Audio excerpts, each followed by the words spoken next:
Hey, this is Steve in Dallas, Texas. It's Saturday morning, my friend, and you are listening to Light Talk. Well, good morning. And this is Stan coming to you again from Gainesville, Florida. And today we discuss tech tips, successful showcases, lighting booms, another IP65 question, and I need scaffolding, all on Light Talk.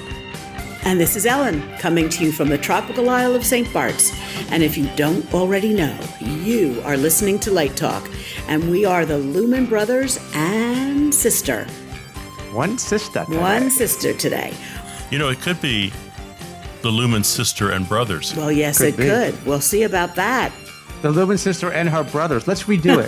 We could turn it upside down on its head. Yeah, I like it. Somewhere David is trying to light a show and he's grabbing his chest right now going, punch to the heart. Welcome, everyone, to episode 317. And Steve has our first question. Okay, let's jump right in there then. Roger in St. Louis writes, what do you think is the perfect lighting boom for dance? Well, I've been working on that for a long time. So a typical boom, for those who haven't erected a boom yet, a typical boom is Schedule 40 pipe. It comes in 20-foot lengths. For some bizarro reason, people like to cut it to 18. Don't know why. That pipe is put into a boom base that may or may not be connected to the floor. And generally, there's a safety on top of the boom, and that boom is safety to the grid, so it doesn't come crashing down like a reverse flag raising at Iwo Jima. You put side arms on it, and typically a boom would have 4 fixtures on it. It would have something low near the floor called a kicker, something about 6 feet up, which would be called a head high, and then at the top of the boom, 2 more lights up there, a near and a far shot for a high side light. In a perfect world, the kicker and the head high are placed so that color change can happen without using a step ladder. Personally, I like to use a boom with a little bit more firepower on it. So I use a double kicker, a double head high, and a double high side. And if I want to go really crazy at the top, I'll add another light up there for a gobo unit. So I'll load myself up with about 9 fixtures. But you don't have to. The advantage of a double kicker, double head high is you don't have to be changing color all the time. You can get through a couple dances without having to do a color change. When you say kickers, are you talking about like shin busters? Yeah, I mean, those low lights, sometimes people call it a shin buster, sometimes they call it a kicker. Got it. The same thing with a head high. Some people will call it a head high, some people will call it an escort. The problem with that boom, and certainly this is the standard boom you're going to see used in most universities across the world. The problem is weight. And these days we're having to worry about the weight and length of LED fixtures. So I've changed how I do my boom now. So what I think is the perfect boom is I use a vertical box truss kind of arrangement. So the bottom of my boom is about 10 feet. It is on rollers. And what's unique about my boom is that I can hang 2 lights side by side. So, Jennifer Tipton a couple weeks ago said there's only one place to put a light. There's only one place to put a kicker. And if you put another kicker above that kicker, that's not in the right place. So I do a double kicker side by side, a double head high side by side. The thing I've become worried about, as has my electrician, is, again, the weight of LED fixtures when I get them 18 feet in the air. And the boom becomes a little scary to watch. If I really want to, we can add another 10-foot section of truss on top of my bottom 10-footer and go 20 feet. But that's kind of rare. Sometimes we do that with opera, depending on the set we're kind of dealing with. Normally what we like to do is, again, a 10-foot section at the bottom, and then we like to hang a ladder from a pipe. The biggest problem with the boom is it seems like all the time the place you put it is directly under an electric you're trying to get in. So with the small rolling boom, I can roll that boom out of place, get my electric in, put my boom back into place quite easily if we're having to do service. So I think a side-by-side boom is perfect. Can you use wireless everything and have the dancers move them around on stage if need be? You still have to get power to it in some way. So there's nothing wrong with moving. If you have a couple actors or dancers, if everything is well made, I think there's no problem rolling around something that's 8 or 10 feet tall. I think it's probably another thing if they're rolling around a 20-foot high, right. Leaning Tower of Pizza going across the stage. That'd be iffy, yeah. A Leaning Tower of Pizza? Yes, a Leaning Tower of Pizza. So it's, that's what we call our boom. There's the Leaning Tower. Funny. Boom 4 is a Leaning Tower of Pizza. Watch out. I can just see, like the ladder coming down and the boom coming up, and it looks like one big solid piece on the side, and all of a sudden it breaks apart. And the little ones are battery operated on wheels, and the dancers just have fun with them. When I was years ago, when I just started out, they put a boom. It was LSU, Louisiana State University. A shout out to those guys. I was teaching there. It was my second year. And they built a dance boom for me, and it was just in the wrong place. And it was an 18-footer. Whoa. And I said, I wouldn't try to move that boom. I would just, suck it up, take the lights off, move the boom, because they had to move it about 5 feet. Move that boom, and then put the lights back on it. And I got the "Don't tell me how to do my job" speech. So I went outside and got a Coca-Cola and was sitting in the green room. And I heard, "Oh, God." And I walked back inside, and it looked like the scene from Iwo Jima. There were about 4 stagehands at the bottom. It was at about a 60-degree angle, and they were fighting to keep that thing from falling over. Was that loaded up to 18 feet? Were there fixtures up there? Oh, yeah. It was, there were 4 at the top and 4 at the bottom. Geez. But it was just, booms are not for sissies. That's a clown car right there. Well, it also tells you, how much really, I'm sure they didn't think that was going to happen. But, you go someplace and you have really great stagehands and you think, they're taking too much time or they're being kind of silly about this. No, they're being safe and they're doing their jobs right. And everything goes faster when you do it safely and correctly. The first time.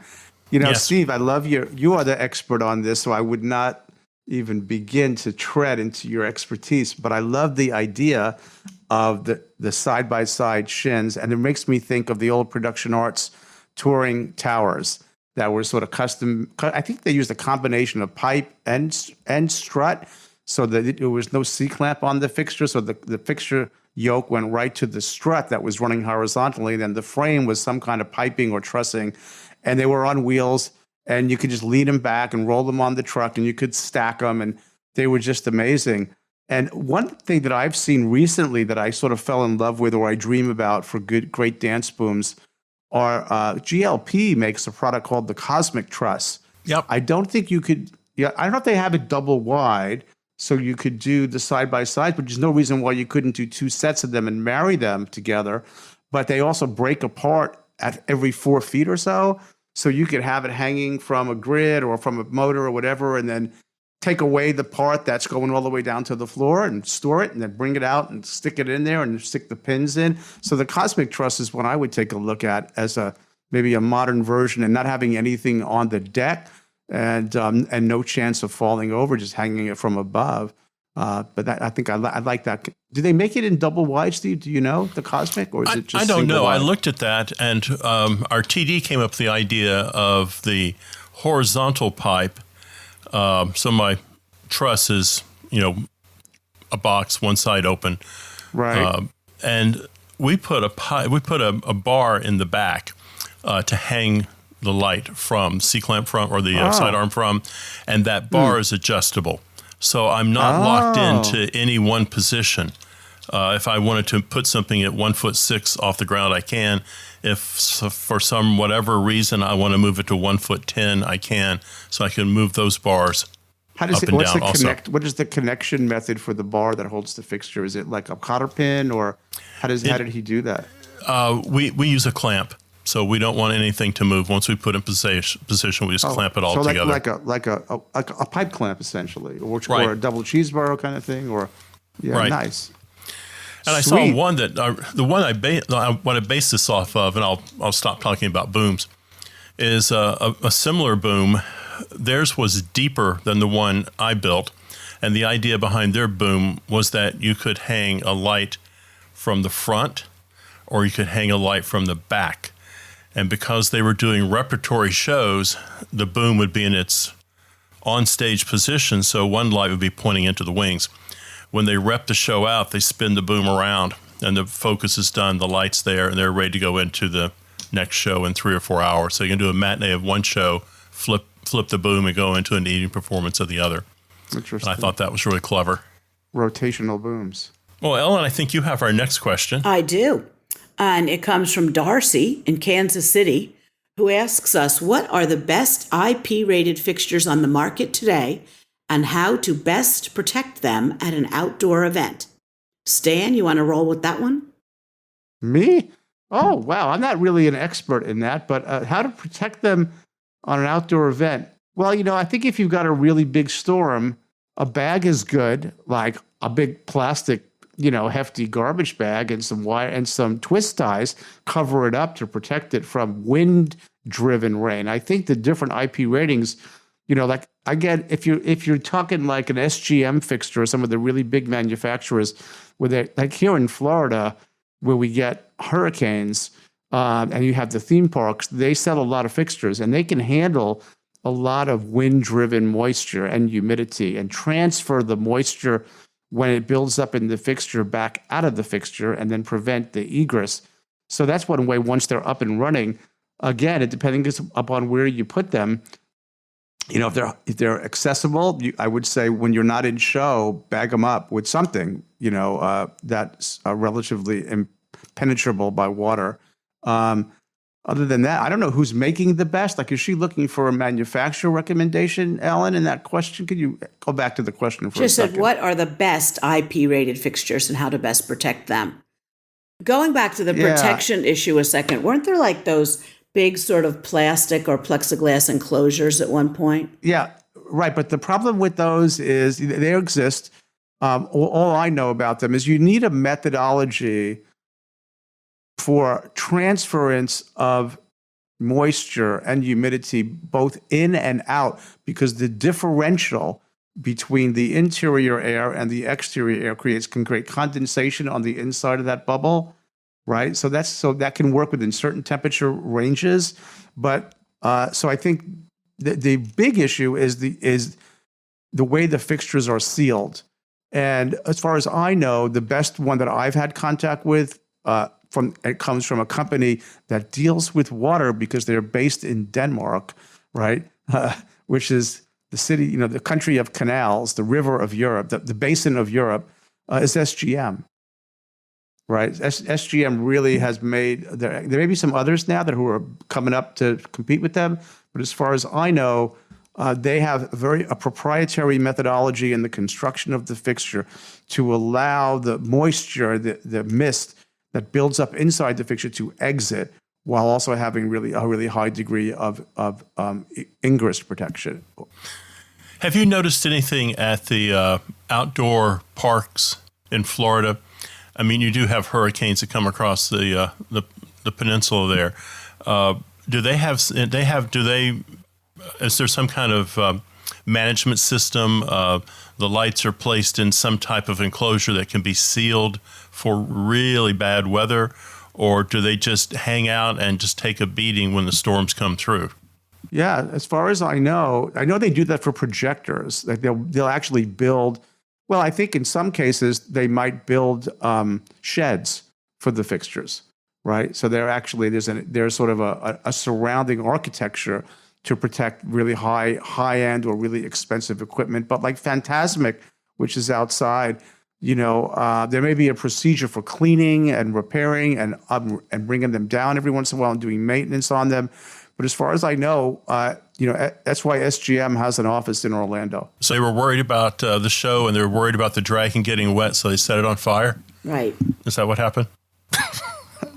What? The dragon in Phantasmic got caught on fire this week. Oh, the dragon. Yeah. It burned a couple nights ago. Did it really? One other thing at Disney is that a lot of times, like on those lake shows and stuff, those fixtures don't stay outside. They go, they can go into garages. Right. They go down into some sort of a thing where you don't see them during the day because aesthetically they don't want you to see them. But on the other hand, it also protects them. And then if they need them, when they need them, they put them back up Pop again. them up. Yep. Yep. There's a lot going on underground there, which I have not had the privilege of seeing. The one time we had several times we've had backstage tours, but it's been a while since I've been down there. But yeah, sheds or enclosures and then disappear. Yeah, a lot of stuff disappears, right, and then reappears. Or like for the parades, a lot of stuff is behind facades, and then behind the facade is not a full building, but lights come out of the windows, lights come off the roof, and they build structure. So it's sort of creative problem solving. Right. Like on Main Street, they have confetti cannons all up and down both sides of the tops of those buildings. So when they want confetti the whole length of the street, they just follow the parade. It sounds like the answer is it depends. If you have a permanent installation, you build safety into that, and if you're doing a show down at the local county fair, that top's got to come down, and maybe you're trying to bag stuff up. And I think are we talking LED fixtures at this point when we're talking about the IP? Yeah, SGM is all LED. I guess the world is all LED at this point. Although I just posted something today, Tony Tucci did a ballet in Austin, this Holocaust project, and he's got like 250 conventional source floors in there. So there's still some of them out there. Susan in Chicago wants to know how to conduct a showcase at school. Well, I haven't been to the one in California. I've been to Steve's a few times, but that's sort of not at school. Well, I can tell you what we have instituted recently is we've created a very similar, based on the ERDA model, in a sense, with tables in a room. And we're doing it this year for the first year. It was called Fusion. We named it. And we set up tables in one of our rehearsal studios. Every student got a table, and every student brought their stuff. They could bring a computer. They could bring What was nice about it is they had access to the costume students had access to mannequins and dress forms they could bring down. The sound people had access to speakers, and everybody was seeing everybody else's work all at once. And it was festive. There was some food. It was a social event, and the whole faculty and staff came, and it was really quite successful. We had not done that before, and we replaced our typical individual portfolio reviews that we used to do at the end of every semester. We're just doing that once a year at the end of spring coming up now.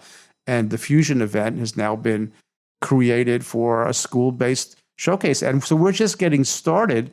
So I don't have a lot to say, but I would say that everybody felt that it was, including myself, I wasn't even part of making it because I was on sabbatical. They did it, and I came back and they said, come on, you got to come. And I showed up. I was a little COVID concerned, but I put my mask on and I went in, and the students were really excited, and everybody agreed that it was a success. So I think just Susan up there in Chicago, look at the ERDA model, or look at the New York Showcase model that Steve does, or I know UCLA does a nice one, and build your own. At NYU at the Tisch School of the Arts, they do a really nice one where all of the rooms down a whole hallway become design showcase rooms. And again, like you said, they have access to mannequins, and the costumes are there. And a lot of the scenic design students show their models. And it's really quite ornate and quite fancy.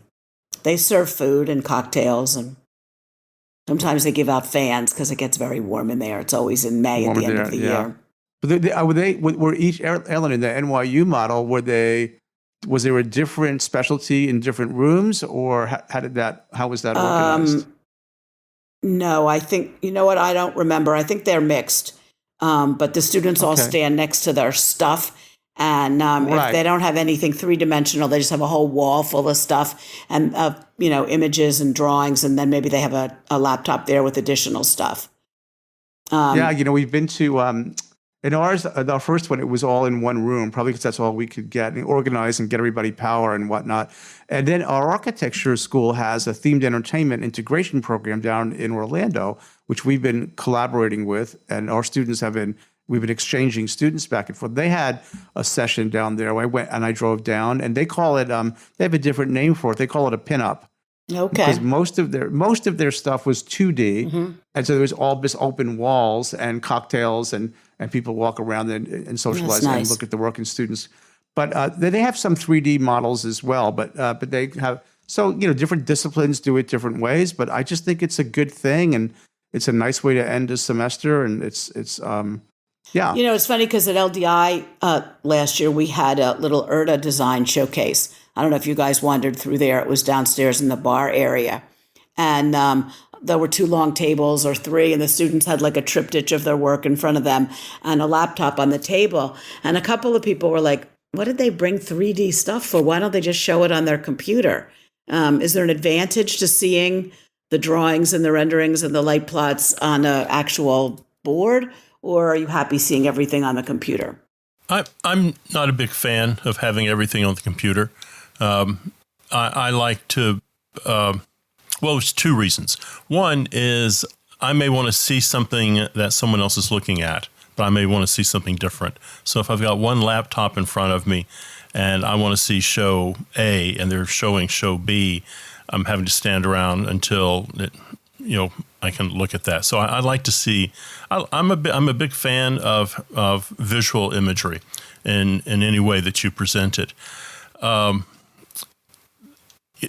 think getting back to the question and the young lady's the answer is it depends on what your showcase, what the goals of your showcase are.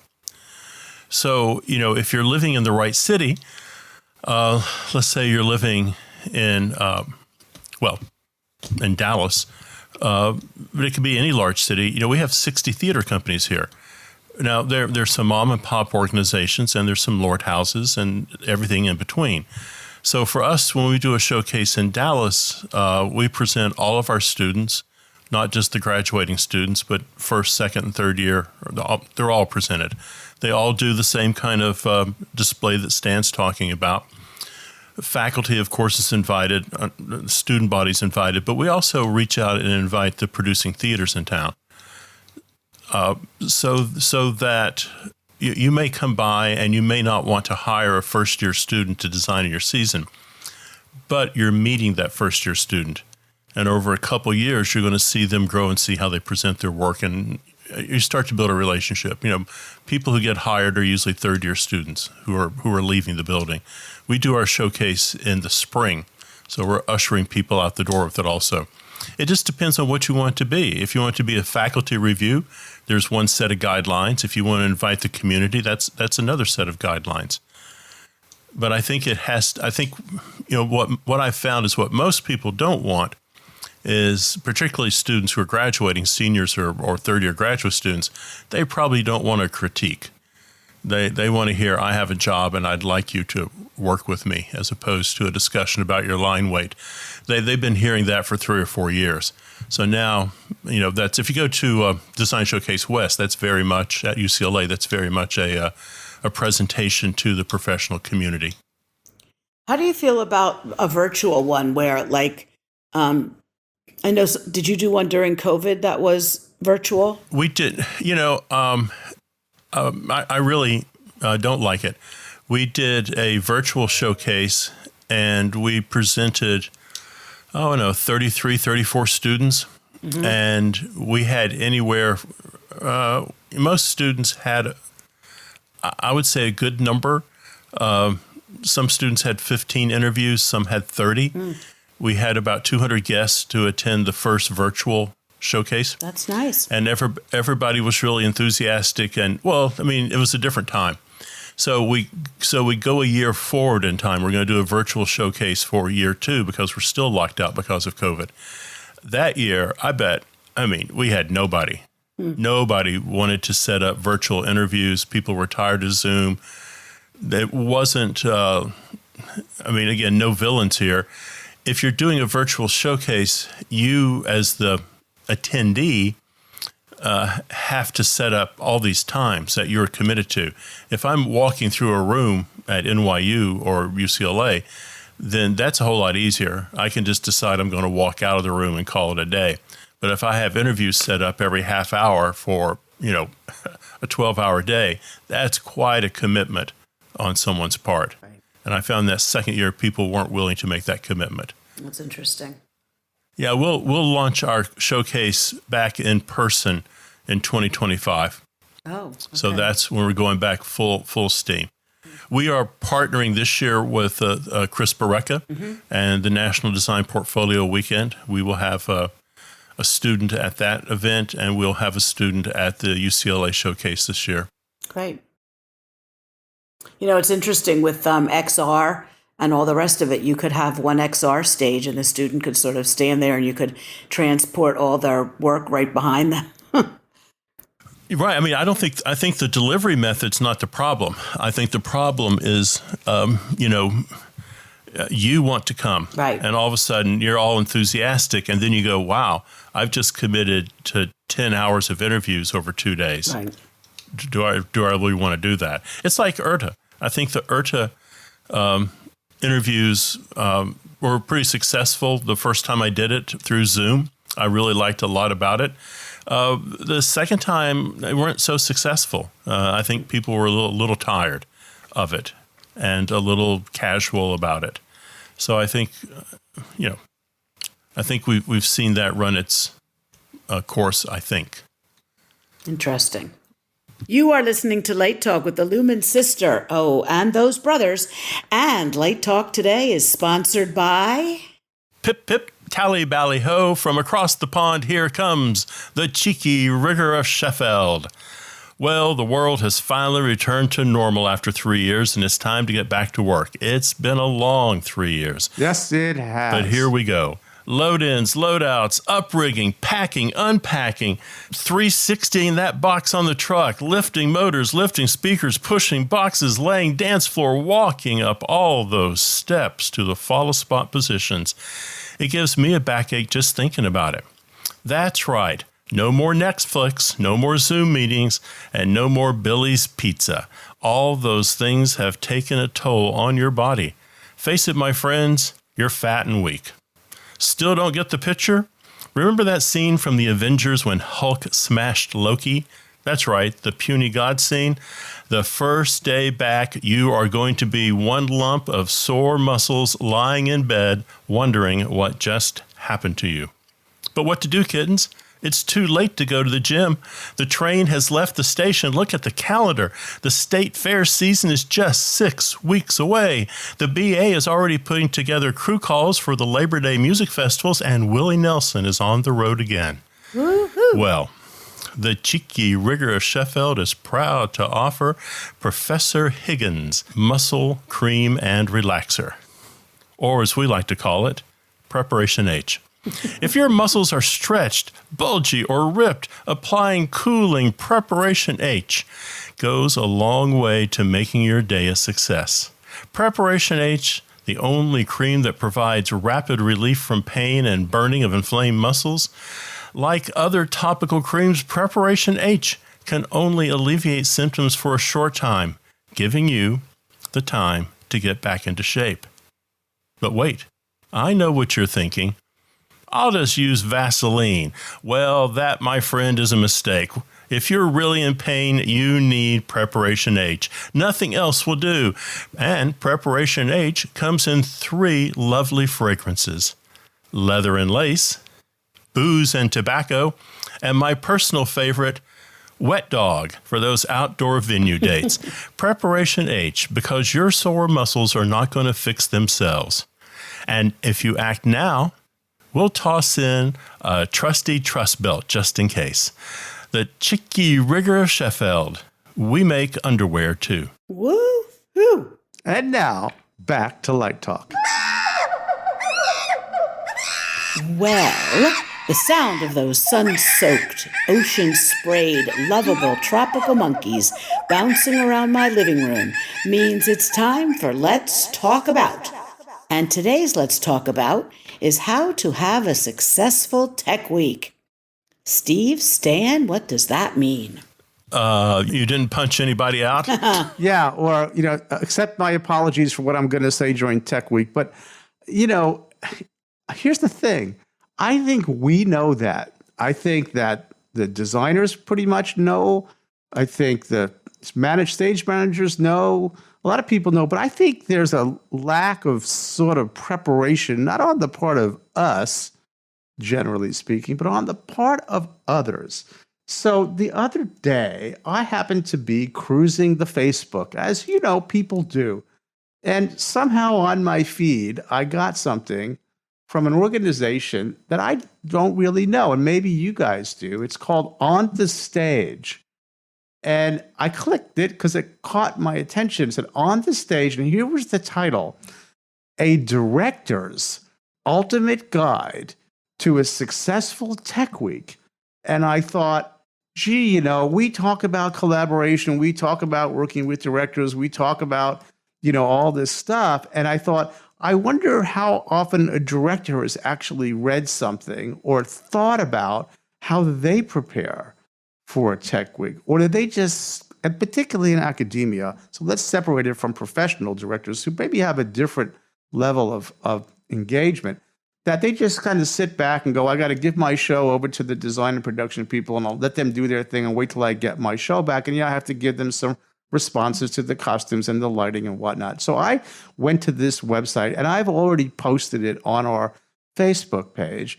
All you got to do is click the link, and you give them your name and whatever, your email. That's just to kind of register. And then you get a free download of this Director's Ultimate Guide to a Successful Tech Week. So I think we need to sort of promote this to all of our directing and choreography colleagues who might be new to the production process, particularly in schools, whether it's junior high school, community college, university, anybody who you think might benefit from a little bit of initiation to what will make it successful. Did you read the guide? Is it good? Well, I'm not quite. It has happened so quickly. It fell into my life literally yesterday. So I have not done a thorough read. But based on a quick glance, here are the primary tables of contents: an introduction, plan ahead, ... like way ahead, prepare your cast and crew, includes a bonus checklist, creating and communicating the schedule, lights, camera, action, backstage fundamentals, mental and physical health reminders, and it's showtime. And I'll just read this little intro. How about that, Ellen, for our listeners? Sure. It's the most rewarding part of production, but we know as well as you do that it's definitely not the easiest. There's a reason it's sort of, I don't know this word, guys, sobriquet? Sobriquet. There's a reason it's sobriquet. Hell Week is used interchangeably. There seems to be a never-ending list of things to do and a bottomless pit of things to worry about. As a director, producer, actor, crew member, or technician, it's hard to keep your palms from getting sweaty just thinking about it. Whether you're a veteran or a newbie, every tech week will feel like your first. It is, after all, your first for this production. This pivotal week can truly be a theater maker's nightmare without the right tools. Luckily for you, we've put it together all in one guide to everything you need to coordinate a successful tech week. Sounds good. So I'm going to read it. We can all read it, and then maybe we give it a review next time around. But there it is. So it may be very fundamental, but there are people who really come in. I can tell you, sometimes they come in without a clue. On the stage. Okay. Well, I would say to start, I would say set reasonable goals. I think the design team and the director need to set reasonable goals for what they want to accomplish at tech. So if your tech is, the reasonable goal is you're doing, Count on a Hot Tin Roof, and you say, well, we'll do one act for Tech 1 and one act for Tech 2. So it'll take 2 days to act it, or 2 days to tech it. We'll think about Act 1 and Act 2. And that seems like a perfectly reasonable goal. You have to understand that when you're doing Romeo and Juliet and you just decided to combine Acts 1, 2, and 3 into Act 1 and 4 and 5 into Act 2, a 2-day tech is no longer a reasonable goal because you're increasing your workload. So I think setting reasonable goals and expectations, professional theaters do it every day of the week.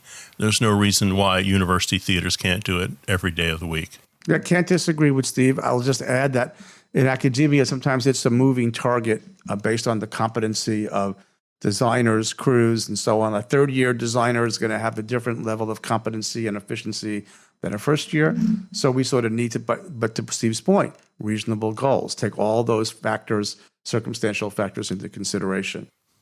Well, people were screaming about 10 out of 12s, and all of a sudden, we can't do our show unless we do a 10 out of 12. Well, let's just add one more tech day in. Let's add another 4-hour rehearsal. Right. And people are like, oh, we can't do that. We can't start tech on Wednesdays. We always start on Thursdays. It becomes kind of laughable. And people all of a sudden realize that too. Why am I defending this? Why can't we start on Wednesday instead of Thursday? Yeah, we flipped ours quite a bit. Yeah, we're starting on, we're not doing, because we have now an official day of rest, and that day is Saturday. So we do like a Sunday, and then we start doing Monday night, Tuesday night, Wednesday night. So we have done that at Florida in the last year, and it's been fine. I think there's some grumbling from lighting designers about, I think they feel like they've lost some time, but I've also given them visualization capability and their previs, and so they're doing some of that. That's helping them get there, particularly on the big shows, on the musicals. So that's sort of, so it's compensating for some of that time. Is it like a badge of honor when people say, oh, we just have to do a 10 out of 12? Hell no. No, I think it's like, it's that peanut butter and jelly question. People get in a fist fight with you. No, we must have peanut butter on the bottom and jelly on the top. Well, no, you don't have to have that, but I'm sure it's certainly a reasonable way of doing it. I think we just get locked into ways of doing things. We start hearing things, at faculty meetings. You know you're in trouble when someone says, "I remember when," or when I first started here, or you're in trouble right there. Well, I'm guilty of that sometimes in terms of providing historical context, and I think that's. I don't want to throw out history. I think history is valuable in an institution. Institutional knowledge. But I do agree with Steve that this getting caught in a rut, I remember for years, even after we built a new building, directors demanded that every night they had to rehearse on the stage. So every night the stage had to be cleaned and prepped and made safe for the actors.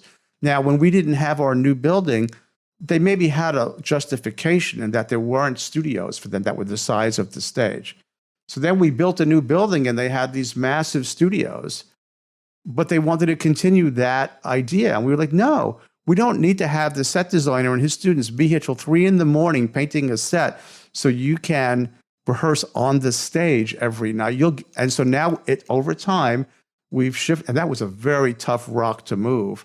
And I credit our production manager, slowly shifted the culture that now production management decides when the theater is turned over for rehearsals for the actors, not the directors.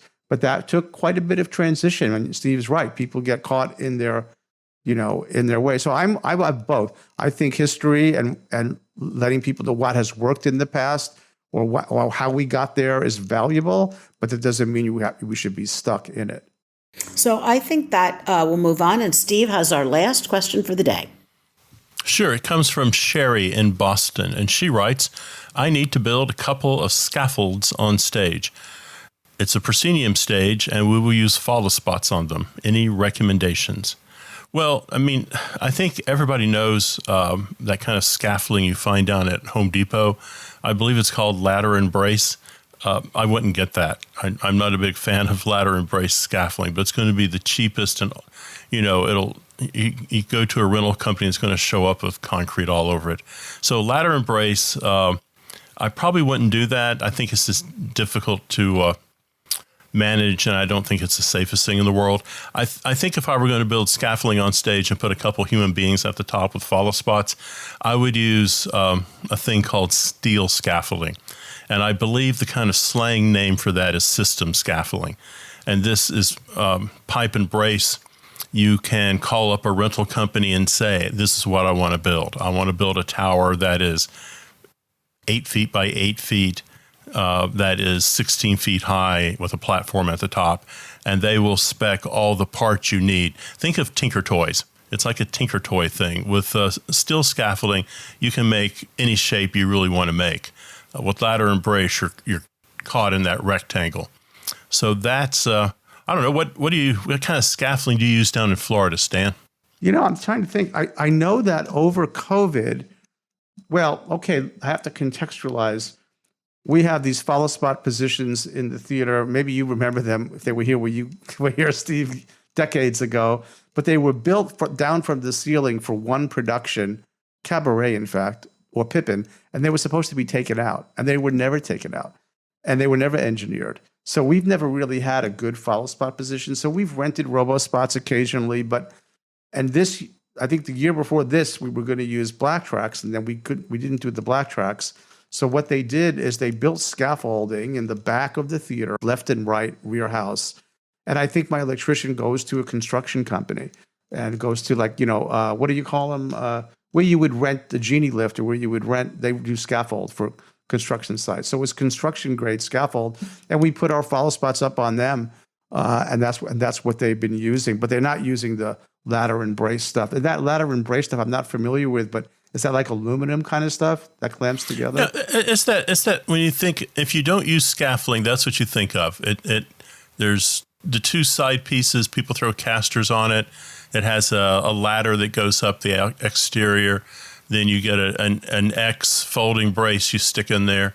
So you see that. Sometimes you'll see it used a lot for people who are painting or doing interior work, and or you see it rolling around the mall.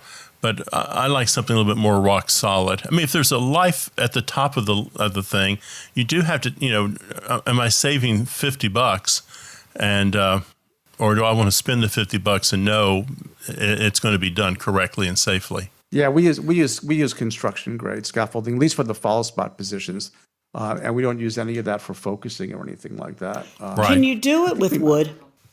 Well, I mean, certainly the Shakespeare did. Yep. You could, but they didn't have follow spots. Is it a weight question? It's a design question too. I mean, I have seen, outdoor Shakespeare festivals that build a set that is primarily wood, and you'll see a follow spot stuck in a wood tower somewhere. But it's very much part of the design, and it's structured, and it's engineered, and it's really built well. But no, I don't think I would just go down to Home Depot and buy myself some 4x4s and start bolting together a tower for follow spots. Now that's a liability. That's like my liability flags alarms are going off, right? As Steve was talking about that, like no, it needs to be engineered, or you're really taking a risk. What about like rock and roll truss and catwalking? Well, I mean, I've flown Thomas chairs that underhang a truss, and I've put people in those all the time. I have not done anything like that at a university. It's not just cost, it's also safety, and it's also comfort of the student. And not every student's going to be comfortable hanging underneath a truss in a chair strapped into it. It's certainly super safe. There's no issue about that. But riggers are setting that up. Yeah, I mean, in a truss chair, I mean, there's two ways of doing it. The common way is you underhang a chair, and there's a mount in there that a small follow spot mounts into, and you're strapped in. There's a little tray there for your headset belt pack to go into, and it's very comfortable. And then there's a not so safe way of putting a chair on top of a truss, and you're on top of the truss sitting in a chair running a follow spot. That was kind of the poor man's way of doing it. Well, at some of the Cirque du Soleil touring shows, they have tents, and there's huge metal structures that hold up the actual tent, and they double as lighting booms, and they triple as follow spot, and there's chairs up there. I don't know. Sure. That's an engineered as long as everything is safely rigged, right. and you have competent people. Yeah. The risks you always run getting a follow spot person to a position on a truss is often they have to climb a wire rope ladder, right. and that's Getting not the safest thing to do. What Marilyn Lowry used to do when she was doing Neil Diamond is she would fly pods into the stage.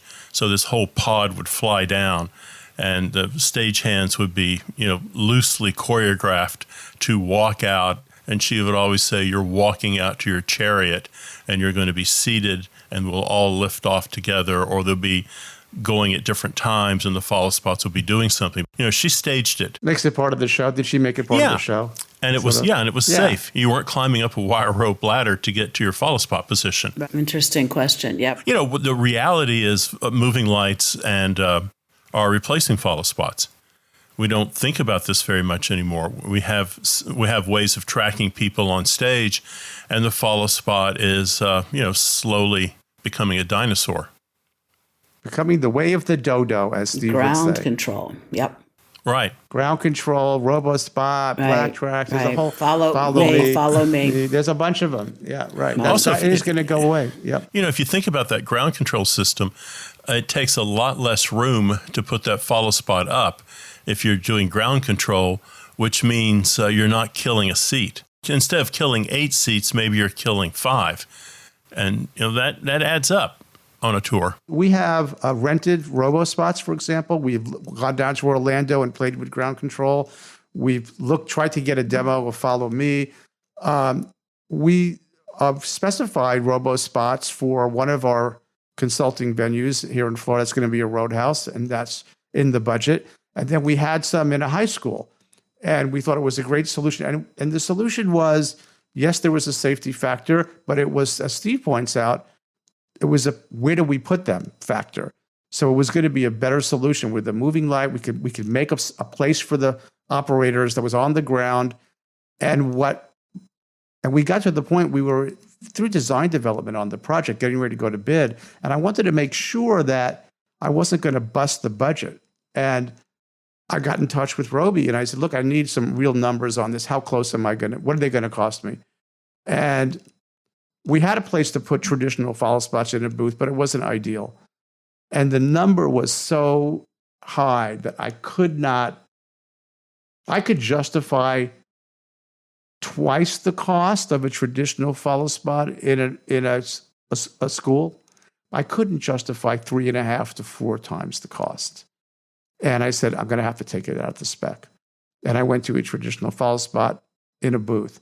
But I think it's the right thing to do for schools. I noticed that our Lumen sister, Ann McMills, was showing off some RoboSpots at her school. And I said, did you buy those or rent them? And she said, bought them. And I went, you must have got some nice change in your budget. So I said, fantastic. Well, the rocking sounds of the Luminoids tell us that once again, you've spent another morning listening to Light Talk. You can hear our show on just about every podcast site out there. Check us out at our website, lighttalk.org, and follow us on Facebook. No guarantee is offered regarding the accuracy of any statements or opinions made on this podcast. However, if you decide to litigate, the Snoot Group, with a legal team of Sparks, Burnout, and Chase, will defend us until our retirement funds are depleted. Light Talk is written and produced by the Lumen Sister and her brothers, coming to you from Gainesville, St. Bart's, and the Republic of Texas. Be sure to join us next week when we talk about more lighting shenanigans and serve you more of our casserole of nonsense. Remember, we are Light Talk, sister and brothers, broadcasting questionable lumen knowledge and humor around the world. Yay! We will see you next Saturday morning. Bye-bye from Light Talk. Toodles. Arrivederci.